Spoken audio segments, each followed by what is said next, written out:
Gareth Ike gave a very profound and very kind of inspiring, I would definitely say, speech in London last week about saving our freedom. He said a few things which touched home, but at the same time, I don't know, some of it was just a bit, to me, bullshit. Like what? If I'm honest. He's also talking like he's trying to push you or persuade you. And it's got to a point where there's certain people that are waking up slowly in the rest of it. And what people need now is a push. If they don't get a push now, what will happen is that things will go left.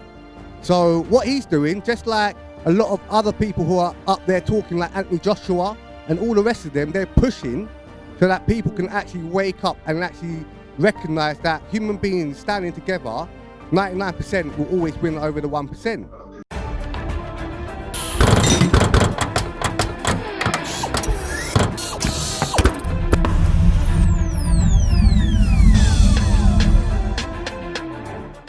Another week of madnesses. Today we're actually going to look at something which is pretty, when I say pretty, very recent, to do with the COVID-19. So first of all, we spoke a few weeks ago about the COVID-19 officers. Now, when we spoke about it, I was still in the mind frame that this was a concept that they were pushing out and that it wasn't really going to be hitting streets for another couple of months, maybe a couple of months when the flu season comes in and they want to start getting maybe officers out on the road. But they've implemented this real quick, haven't they? Real quick. Quick. So there was an incident with one shop in Ilford, a chicken shop. Yeah. I'm not happy with that, mate. I'm not happy with that, mate. You can't be attacking my chicken shop, to get me. And so the story goes, a customer had ordered food and they paid for the food at 4 minutes past 10, which was... Hey, well, they paid for it at 10 and got served it at 4 minutes past 10. Yeah, but if they paid it at 10, then the receipt would have said at 10 o'clock, because that's when the money went through the till. But if the receipt said 10:04, that means the money went through the till at 10:04, and that the receipt came out at 10:04. Because it's printed receipts in there. So they could have gone in at 10:02, ordered the food and everything, and then because of the slow service, they might have ended up paying a bit later. So these COVID officers obviously have clocked, and they've got a £10,000 fine already. £1,000 fine. £1,000. Yeah. Oh, I Either thought you said they had a 10,000. Regardless of the amount. Yeah. Regardless of the amount.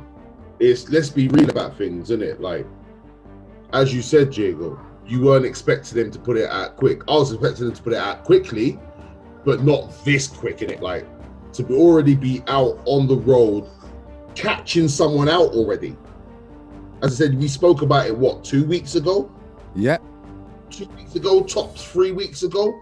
Within that time, they have been put out on road and they've actually caught people out. Like, that's a bigger, it's a bigger thing for me than rather just the fine and then getting fined. Even though we know that's a big thing, it's only going to cause a bigger madness. Like, there's going to be people on the whole road, let alone that one shop. There's going to be other shops now worried, like not only worried and scared for their businesses. Not only that, but a bit angry, innit? Things can happen. Yeah. You know what I mean? Something might have gone wrong in the shop and they had to sort it out before they served that person. Anything could have happened, you know what I mean? There could have been a perfectly logical explanation and they might not have took it because they've been fined. Well, we know they've been. They did give an explanation. I've lost it now, I can't find it, but I think the explanation was something along the lines of, with the order being made at 10, they thought it was okay to serve, to give them the food after. I don't think that was exactly it, but it was basically something like that, which is what they put in the news. So yeah. Oh. But we already know the news is a propaganda place, and that could have been construed somewhat to something else they want to put it. Like, because to me, I'm not being bad nothing. If someone walks, if my shop's supposed to close at 10 o'clock, and someone's come in and they've ordered something at 10 o'clock, like one thing you always do is try and keep the customers happy so they come back, right? So you try and do it as quickly as possible, you know what I mean? And it's something that most people at Chicken Shop has done time and time again, year after year after year after year. And unfortunately this year it's cost them $1,000. Yeah. You know what I mean? Yeah. It's crackers, man. So I just think the bigger thing is them being on road and catching people. So they're pushing out things real quick, but then you get people like, what's her name from SMP, the Scottish Party, that travelling without masks backwards and forwards. Yeah. Like, they need to be consistent, innit? So they need to lead by, like, they want to set an example to people, but they need to lead and follow their own example. Exactly. Yeah. We already know Dominic Cummings still has a job. Yeah. You know what I mean? That dude had COVID and was going here, there, and everywhere in his whip. You know what I mean? Like, this SMP person decides to go travel, I think he was to London, you know what I mean? Travels to London, finds out in London that she contracted COVID, and instead of isolating in London, like you're supposed to do when you find out you contract COVID, you isolate. Instead of doing that, you decide to get back on a train, a public train, with people around you, and travel all the way back up to Scotland. But the problem is, right, is that they're making it like it's okay because, you know, in a statement, it's like, oh yeah, so basically, like in a nutshell, oh sorry, you know, I shouldn't have travelled with COVID, and like that's the end of the story. But had that been anybody else, all hell would have broken loose, and it would have been a big issue. Exactly. And the media would have tried to make a scapegoat out of that person.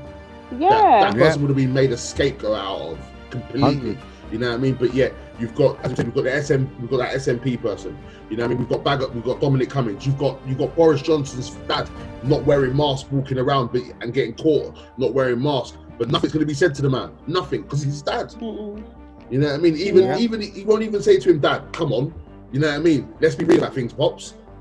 But you can't be walking on road in the public without a mask. You're gonna get caught, and I'm gonna get the flak for it. Come on, Dad. You know what I mean? He's not even gonna say that to him. There's no point. Yeah. You know what I mean? Yeah. Like, so but yeah, if it was any of us, like you said, if it's any of us, madness, isn't it? Complete and utter madness will go down. And the mad thing about it is the mentality set now. I've seen so many videos of people on public transport arguing with each other because one person is not wearing a mask. And you think to yourself, what? Like a year ago, I was traveling, you never have any of these arguments. And now you'll at least like once or twice a week I travel, I'll see an argument with someone arguing because they haven't got, they're exempt and they can't wear a mask. And then a bus driver saying, well, you can't come on because you're exempt. Like, but it's different as well for some buses. They will do, you have to have a mask. But then there'll be other buses that I'll see people on and they won't be wearing masks. And I'll think, wow, there's no consistency in anything either, really, when it comes to buses. None. No, but the thing is, it's easy for people to walk on there with a mask. And then while they're actually on there, just take it off. Taking it off, yeah. Who's going to say anything? They'll come and try and say something now when, you know, they've taken it off. Yeah, but... Do you know what I mean? But if they're going to try and enforce this stuff, this is where they're going to need more. As I'll keep on saying it, and I'll keep saying it until they decide to do something about it. They're not going to be able to do none of this stuff. They have not got the manpower. They ain't got the numbers to enforce it. None. You know what I mean? Like, they ain't got them sort of numbers. Like, I've seen one public, you know them community school officers. I've seen one of them on a bus trying to enforce it. Only one since this whole thing's gone down. And even then, he didn't want to go near no one anyway. He was too scared for anyone. So anyone tried to speak to him and he didn't want to go near them. So he didn't even want to speak. He was just trying to shout, get off. That's all he wanted to do. They ain't got the manpower, mate. So no matter what, there's never going to be consistency until they do that. But I have seen on trains, they're a lot more consistent on trains and more aggressive on trains. They tend to, the police... Really?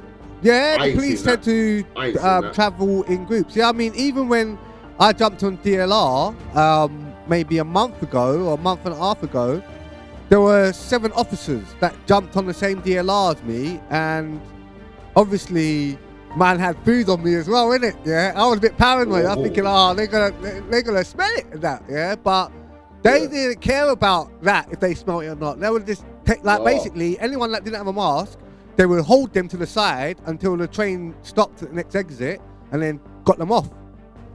Yeah. Listen, that's like, as I said, I haven't truly properly seen it. You know what I mean? Because the officers I've seen, you know what I mean, it's usually like open air, like on the platform, not exactly on a train.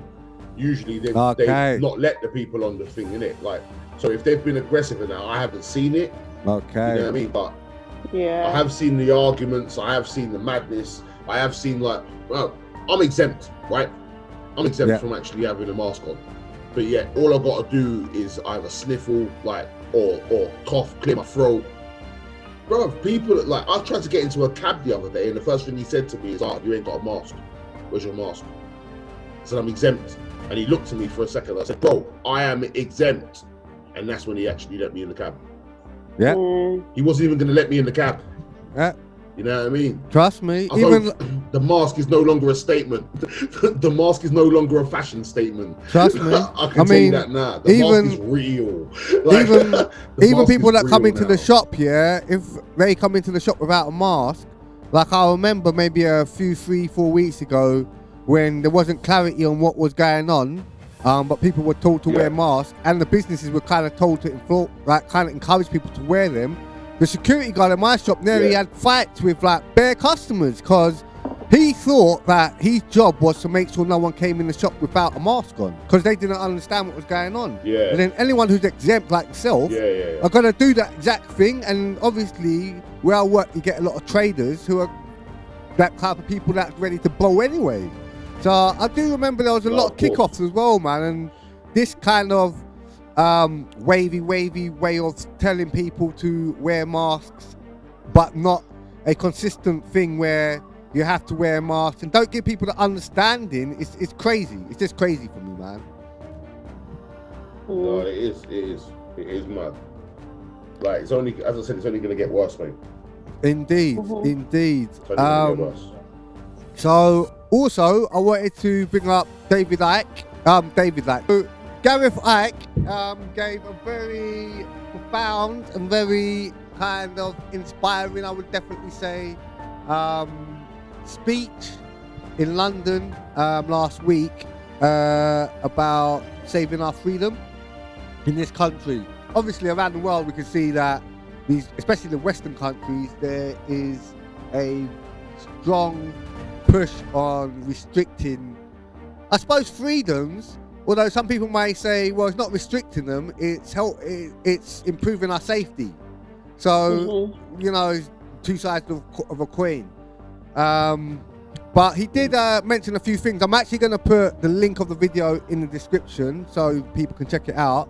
But he did say a few things that kind of touch home in that. And, you know, he said a few things which touch home, but at the same time, I don't know, some of it was just a bit, to me, bullshit. Like what? If I'm honest. I don't know, just like the way he was coming across. Like he's talking about, quote me if I'm wrong, but what did he say at the beginning about conspiracy theorists and something else? Was he saying that he's being compared to that, or to to get conspiracy theorists? He basically said anyone that talks out against what's going on is seen as conspiracy because of the media. Right, okay.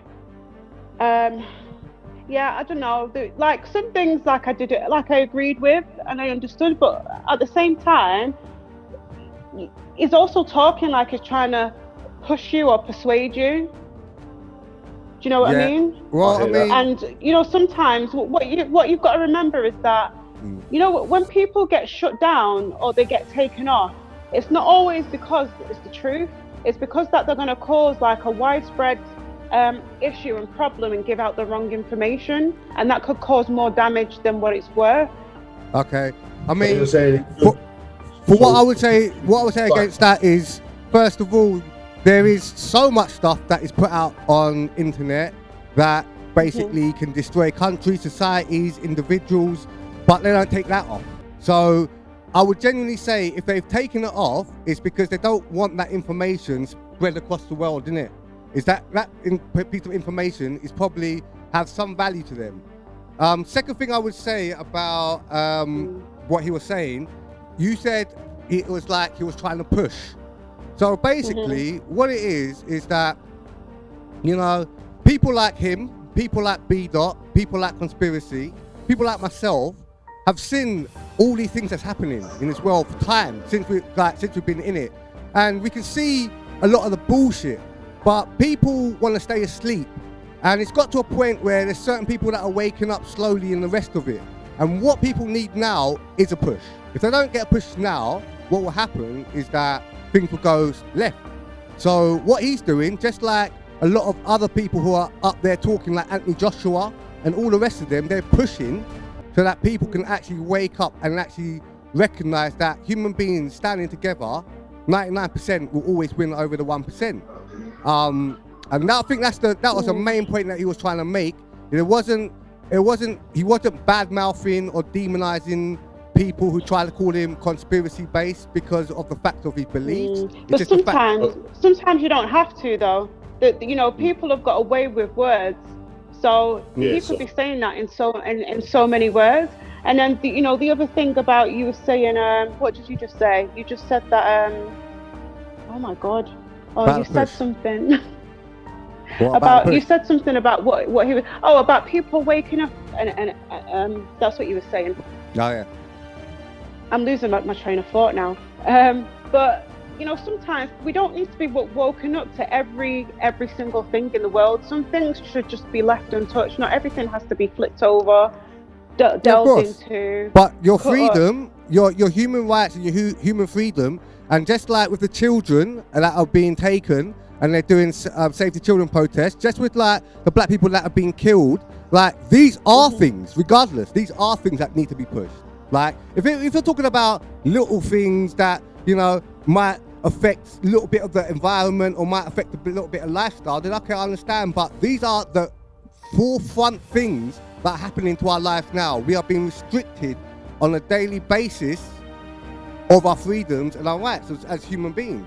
And what I'm saying is that what he's doing is just like what I'm saying a lot of the other big influencers are doing, are talking out and telling people, listen, it's time now. It's like, this is the last time we can really do it. Like, if we go beyond this time, we are going to become digitalized. Our whole life is going to become digitalized. And are we really ready for that? I don't think we are. I think we might have an idea that it might be better or it might be more safer going down the digital road. But realistically, is it better for the human being? Is the human being's rights they're going to get taken because the digital world now supersedes everything? So his whole thing is a push, which is good, I would say. So one thing I would say though is you've got to remember, like people like Gareth, like even David, like all these other people that want us to open their mouth and stand up for something, and that get pushed onto this conspiracy side by the media. All these sort of people, everyone to a certain extent, has to have an element of entertainment. You know what I mean? So as Renee said, there is a way with words. That they have to have a way with words, otherwise people won't listen. You know what I mean? At the same time, I do hear what Jay's saying. You know what I mean? Because your words have got to mean something for someone to go, okay, I believe in what you believe in. But you don't want the words to become insightful. True. Because there are some people with radical brains in it. Oh, and of course. If you're pushing something that turns out to be quite insightful, that could be the wrong sort of message to send to the wrong sort of brain. You see what I'm saying? Yeah. Yep. And I've seen some people talk and they're saying, like especially for like Black Lives Matter protests, saying, listen, we need to take power now. We are seeing a lot of marches in America where black people are marching around streets with guns because of the Second Amendment. That's very, very forceful and insightful. But what this guy was saying, he was saying, I love you. You are me, I am you. I'll give you a hug. I don't care about all this stuff. I'm a human being and you're a human being. And he showed a lot of compassion, not even compassion, humanity. And to be humane, that is great in a leader. So for me, I definitely exactly though. But I think, like you're saying it yourself, you can pick out the best things which you think are great in a leader and use that to try and get to the people to push an agenda. Yeah, of course. Do you know what I mean? But then you got moral compass. So you got the rights and you got the wrongs. So you can push right, if you do this, I will give you money. Yeah, that's wrong. Or if you say, if you do this, I will show you love as a human being. That's right. So in anything we do as human beings, from bottom level like me all the way up to people like Donald Trump, we're always going to use that in our lives. So regardless, that's a non-noting. Like, that's how life works. So picking out that is quite like a poor basis to start from. But at the same time, like I said, the basis of attack he used was from a positive background and not from a aggressive background or a violent background. He wasn't like, listen, we got to not go to work, we got to start doing strikes, we got to start doing this. He never went down that road. He went down the normal, humane road. But that doesn't mean to say that it's not being aggressive or passive aggressive though. But the thing is, this is where I feel like we will never ever agree, because you are for that side and I'm not necessarily against that side, but I'm not all for that side. Does that make sense? So every time like we have this kind of discussion, no matter what, you guys or you always back that theory. Do you know what I mean? Yeah, there's never oh no, actually, yeah, you've got a point, or blah blah blah. It's always trying to find a way to back up what they've said and agree with them. So obviously everyone who talks are going to be theories, yeah, and the only way to make something a theory real, it needs to be backed up, innit? And a lot of people do not understand on the level that these people talk at, because they're so caught up in what they know in their life and understand and interpret life.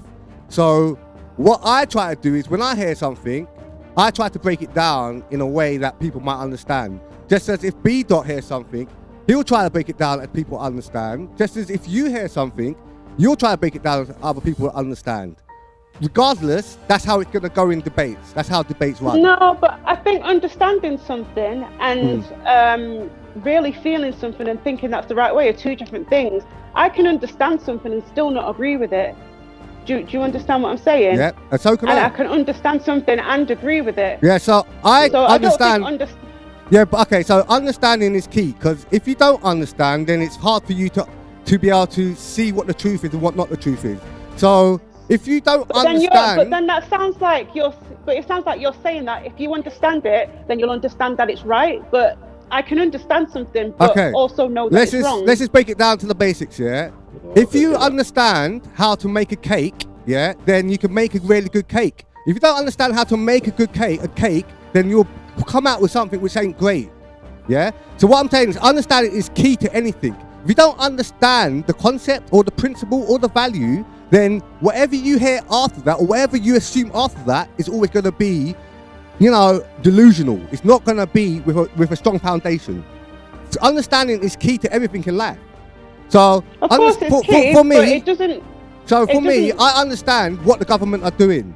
Although I don't agree with it, I still understand it. But then I understand what B Dot's doing, and I agree that he's an actor, and I'm happy that he's an actor. So I agree and I disagree with understandings, just like everyone else does. So that point that you just made, I don't understand what the point is that you're saying, that because I back a theory that I understand to be something that's truthful, that's wrong. Is that what you're saying? Because you just basically the point of what you said, you were saying, or what it sounded like you were saying, is that if you don't understand something, then you're not going to get it, basically. Yeah, that's the basics. Well, yeah, no, it is.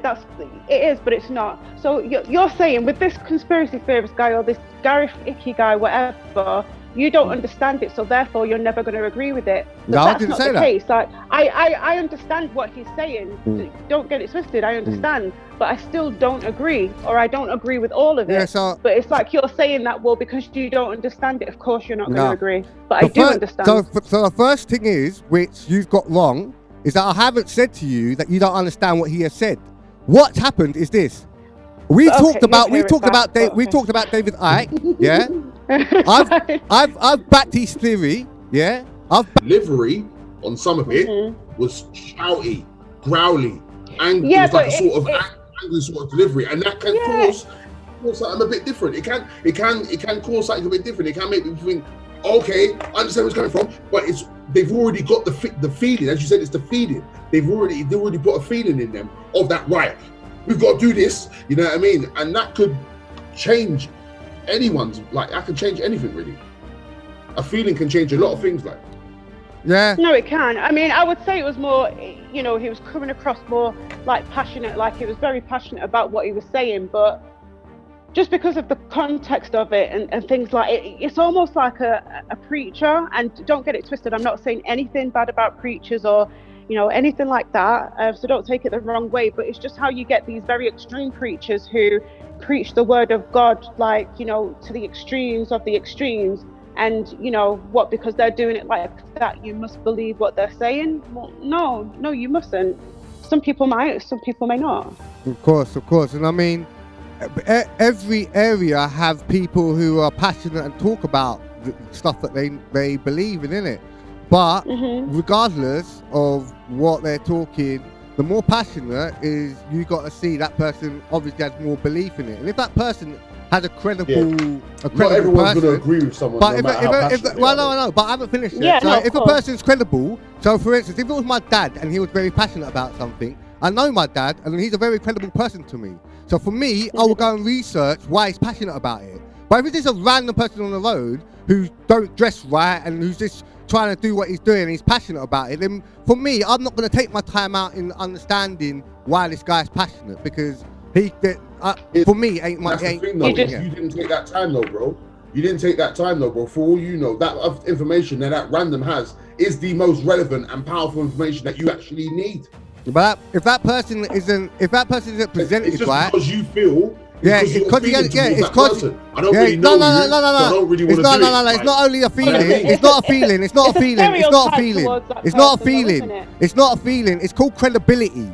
Yeah. Like I said, I know my dad. Yeah. I know how he runs. Yeah. Now, if a man came up to me on the street, yeah, and he was dressed in a suit, yeah, and his language and his behaviour, and his delivery was on point, and it was relative to what he was wearing and how he was giving out the information, for me, then I would take time out. But if there's a guy on the street who's talking about God, yeah, and he's wearing Nike Air trainers, yeah, and like the crispest clothes and that, yeah, and he jumps into Ferrari, then for me, I'm going to say there's no credibility, because if you're preaching about God, then you should understand God. And if you understand God, then you know that these valuable things on this earth has no value in heaven or in the place of where God is, yeah. So that isn't important to use as a guild to push or deliver a message.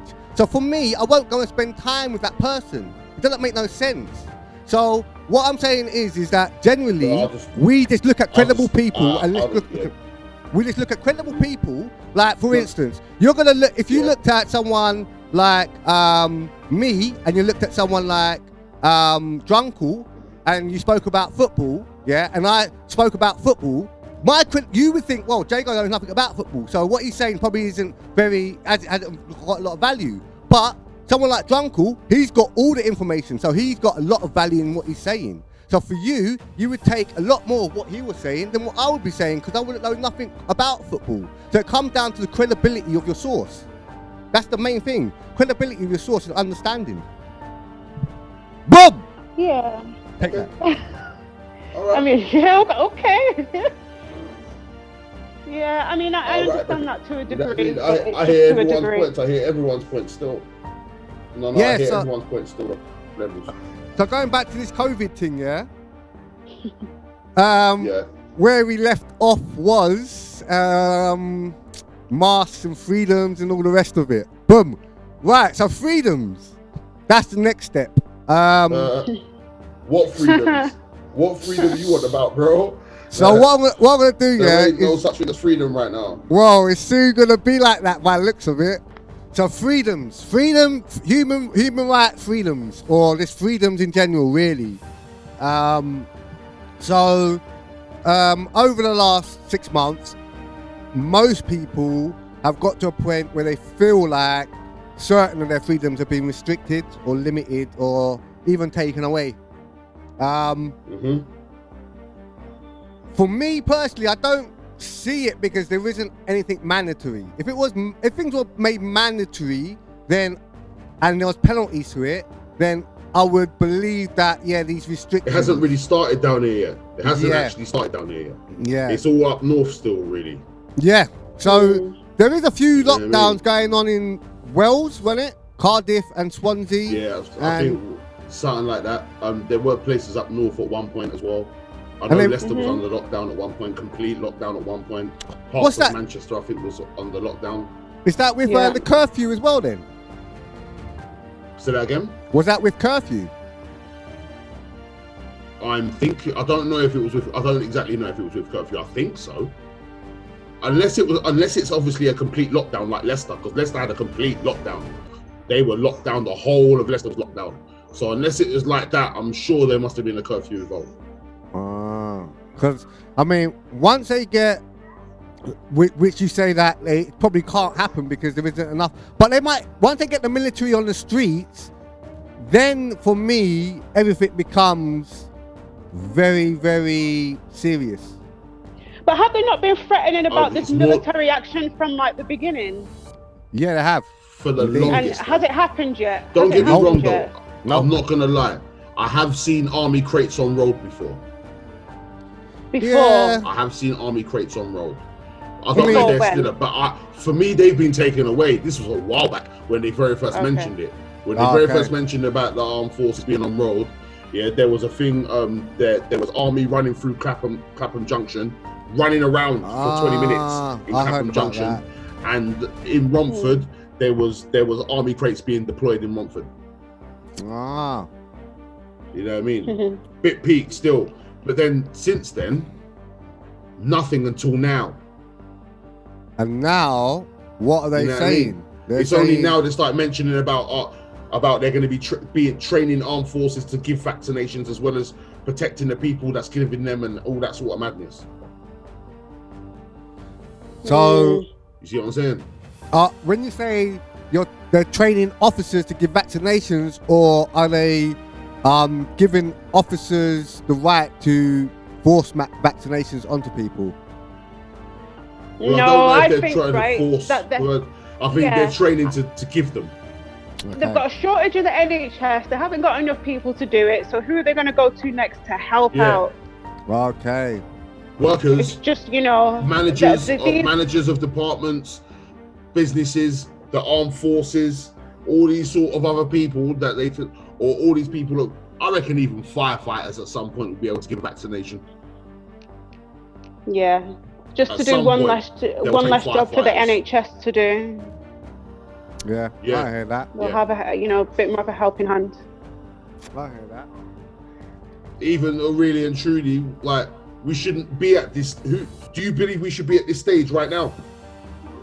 Shouldn't something have been quelled by now? Shouldn't we be like not maybe moving a bit more freely by now? Because we've got other countries around us that are moving way more freely than we are.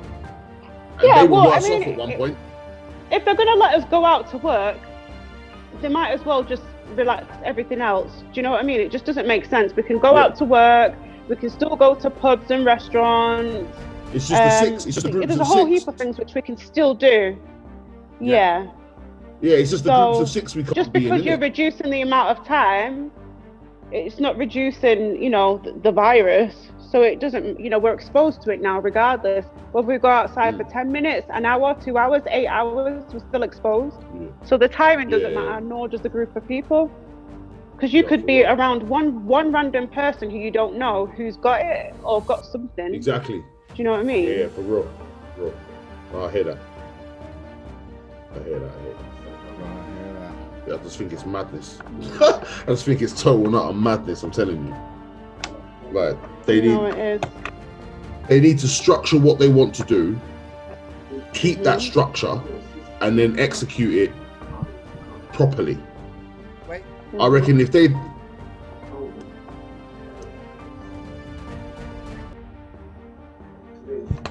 they actually decided to do something properly and just being able to go, right, this is what we want to do, bam, bam, bam, bam, bam, you know what I mean? And then like go, right, this is how we're going to structure it, this is how it's going to roll out, and keep to that structure. People might actually want to listen. But do you not think it's too far gone for that now? Even if they way came too out far with like gone. A structure that was good, no one's gonna hear it. Yeah, no one's gonna hear it. No one's gonna care anymore. They've flopped and flapped around so much that no one even cares what they say anymore. When they bring like, do you know how many people I've heard saying, "Oh, fuck the group of 6. If I want 6 in my yard, I'm having 6 in my yard. Yeah. If I want more, I'm having more than that." Like, there's people walking around saying that. People don't give a shit. I'm telling you now, people don't give a shit right now, isn't it? They're like, yeah, we don't care what they're saying, innit? We're doing what we're doing. Yeah, I mean, the bad thing, I've got to admit, like, I'm not one for all this control and this, that, and the other, but for when you're being told how many people you can have in your home that you've paid for, that you're paying for, that they don't even take a step foot in, like, to me, it just doesn't make any sense.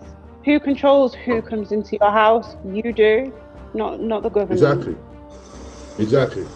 You know what I mean? As long as you know that you've been vigilant enough, you know what I mean, to make sure that the people around you are safe and you're safe.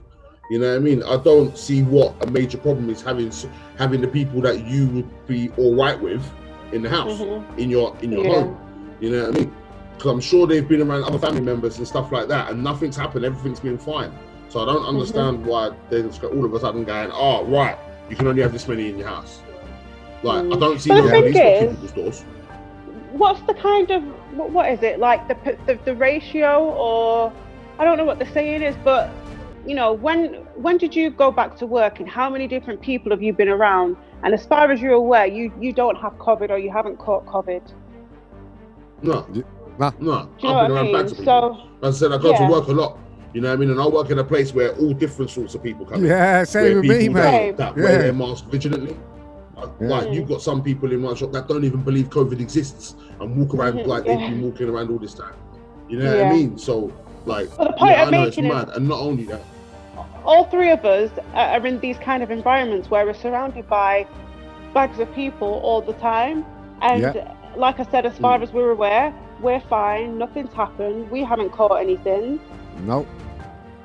You know? So that's what I'm saying. So 3 and 3 people I don't are think safe. it's not real. I do believe it's real, but there's just still something's not right for me. It might just be the fact that obviously it is real, but it might be the fact that the virus itself might be so like specific when it attacks like certain people's systems. Like, I reckon I've had it in my life.